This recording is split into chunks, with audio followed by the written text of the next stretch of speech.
नीरज चोपड़ा, आलस्य से चैंपियन तक का सफर। नीरज चोपड़ा का नाम आज दुनिया के सर्वश्रेष्ठ जेवलिन थ्रोअर के रूप में जाना जाता है, लेकिन उनकी सफलता की कहानी सिर्फ रिकॉर्ड तोड़ने तक सीमित नहीं है। ये कहानी है एक साधारण मोटे लड़के की जिसने अपनी कमियों को अपनी सबसे बड़ी ताकत में बदल दिया। उनका सफर हमें सिखाता है कि महानता किस्मत से नहीं बल्कि आलस्य को त्याग कर किए गए अथक परिश्रम, अनुशासन और अटूट समर्पण से मिलती है। नीरज ने सिर्फ जेवलिन नहीं फेंका बल्कि अपनी पुरानी कमजोरियों को भी दूर फेंक दिया और खुद को दुनिया के सामने एक प्रेरणा के रूप में प्रस्तुत किया। नीरज चोपड़ा का विश्व के सर्वश्रेष्ठ जेवलिन थ्रोअर बनने का सफर आलस्य को त्याग कर कड़ी मेहनत और अनुशासन को अपनाने की कहानी है। एक मोटे किशोर से एक अनुशासित एथलीट तक का उनका परिवर्तन ही उनकी सफलता का केंद्र बिंदु है। यहां बताया गया है कि नीरज चोपड़ा ने अपनी शुरुआती चुनौतियों पर कैसे काबू पाया और एक चैंपियन बने। शुरुआत, मोटापे पर विजय। नीरज का सफर जेवलिन के जुनून से नहीं बल्कि उनके वजन को लेकर परिवार की चिंता से शुरू हुआ।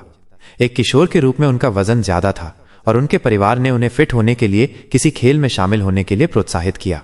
वो व्यायाम के लिए पानीपत के एक स्थानीय स्टेडियम में जाते थे और वहीं उन्होंने पहली बार दूसरे लड़कों को जेवलिन फेंकते देखा। इस साधारण अवलोकन ने ही उनमें रुचि जगाई जिसने उनकी जिंदगी बदल दी। एक कठोर दिनचर्या के प्रति प्रतिबद्धता। एक बार जब उन्हें अपना लक्ष्य मिल गया तो नीरज का दृष्टिकोण आकस्मिक व्यायाम से बदलकर गहन अनुशासित प्रशिक्षण में बदल गया।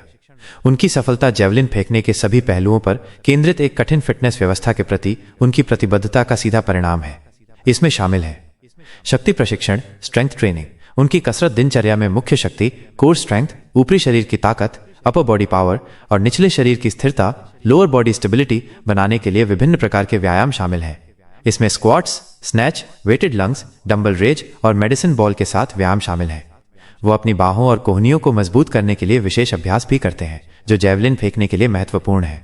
हाई इंटेंसिटी इंटरवल ट्रेनिंग, हाईची। टोक्यो ओलंपिक के बाद वजन बढ़ने के बाद उन्होंने अपनी दिनचर्या में तबाता वर्कआउट को शामिल किया जो एक प्रकार का हीट है। ये वर्कआउट उनकी कार्डियो सहन शक्ति को बेहतर बनाने और उनके शरीर की चर्बी को नियंत्रण में रखने में मदद करते हैं। तकनीकी सुधार। जेवलिन फेंकना सिर्फ ताकत के बारे में नहीं है, ये तकनीक के बारे में भी है। नीरज ने अपनी थ्रोइंग तकनीक को परिष्कृत करने के लिए लगातार अपने कोचों के साथ काम किया है, जिसमें अधिकतम बल उत्पन्न करने और लंबी थ्रो हासिल करने के लिए हिप मोबिलिटी, टखने की ताकत और शरीर की आर्चिंग जैसे तत्वों पर ध्यान केंद्रित किया गया है।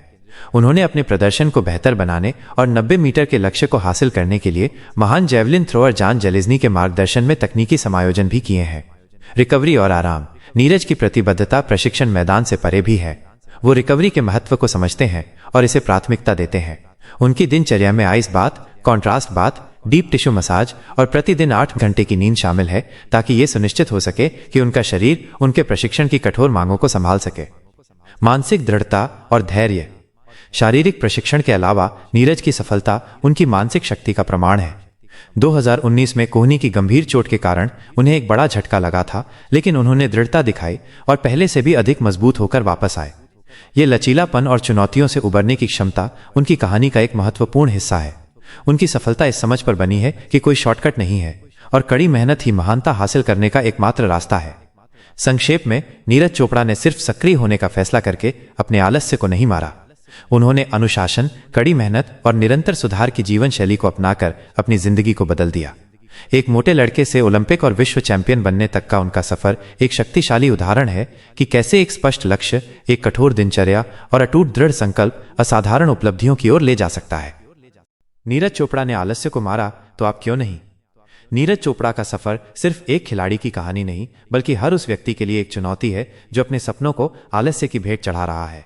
उन्होंने हमें दिखाया कि आपकी शुरुआत कैसी भी हो, आपके पास क्या नहीं है, इससे कोई फर्क नहीं पड़ता। फर्क सिर्फ इस बात से पड़ता है कि आप अपने लक्ष्य के प्रति कितने समर्पित हैं। तो जब एक साधारण किसान परिवार का लड़का मोटापे और सीमित संसाधनों के बावजूद दुनिया का सर्वश्रेष्ठ बन सकता है तो आप क्यों नहीं? उठिए, अपने अंदर के नीरज को जगाइए और अपनी आलस्य को हराकर अपने सपनों की उड़ान भरिए।